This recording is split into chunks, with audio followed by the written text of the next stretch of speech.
Hello नमस्कार प्यारे बच्चों। आज हम पढ़ेंगे प्रश्नावली 8.1 का प्रश्न नंबर 11।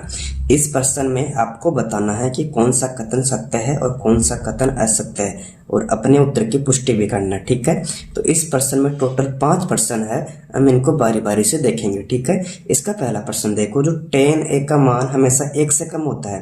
इसका जो पहला प्रश्न क्या है बच्चों, जो इसमें tan का मान होता है ना वो हमेशा 1 से कम होता है, ऐसा प्रश्न बोल रहा है। तो हम कह रहे हैं इसका आंसर गलत हो जाएगा, असत्य है। इसके पीछे कारण क्या है, जब हम एक टेबल देखते हैं सारणी वाली। ठीक है, इसमें देखो बच्चों, जो tan का मान है ना, इसमें देखो यहाँ कितना 0 डिग्री का मान 0 है, फिर 30 डिग्री का मान 1/√3 है, फिर इसमें tan 45 का मान 1 होता है। और आपका प्रश्न क्या बोल रहा है कि इसका मान हमेशा 1 से कम होता है, 1 से कम होता है, जो कथन गलत है। इसमें 1 भी तो होता है ना, और 1 बटा फिर इधर देखो tan 60 का मान √3 भी होता है। इस प्रकार पहला कथन तो गलत हो जाएगा।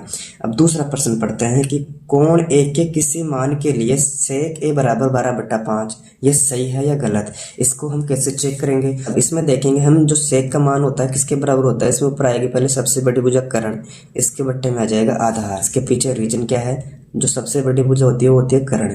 तो इसमें जो sec होता है ना, उसका मतलब क्या होता है, इसमें सबसे बड़ी भुजा कर्ण, इसके बट्टे में आधार होता है। तो सबसे बड़ी भुजा का मान इसमें 12 ठीक है, और इसमें 5 है। अगर यहाँ पर इसमें सबसे बड़ी भुजा का मान 5 होता और आधार का मान क्या होता 12, तो गलत हो जाता। ठीक है, अब तीसरा देखो कि कोस ए कोण ए के कोसेंट के लिए प्रयुक्त एक संक्षिप्त रूप है क्या, नहीं गलत है। ये आपके जो कोसेंट है ना, ये कोसेक का रूप है। किसका रूप है, ये कोसेक का रूप है। तो हम किसकी बात कर रहे हैं कि कोस ए का कौन सा रूप होता है, इसका आंसर हो जाएगा कोसाइन। क्या होता है, मैं यहाँ पर लिख देता हूँ इंग्लिश में, कोसाइन। ये होता है कोस का कोसाइन, और इधर कोसेक का होता है कोसेंट। ठीक है, इसका चौथा प्रश्न देखते हैं कि इसमें कोट ए कि कोट और ए का गुणनफल होता है, नहीं ये भी गलत है। ये गुणनफल थोड़े होता है, इसमें एक ही जगह आता है थीटा, यानी कोण आता है। जैसे इसमें हम कर सकते हैं कोट 60, कोट 30, कोट 45। ठीक है, इसमें गुणा नहीं होता है, ये थीटा होता है एक ही जगह। ठीक है, अब पांचवा प्रश्न देखो कि किसी भी कोण के लिए साइन थीटा बराबर 4/3 है।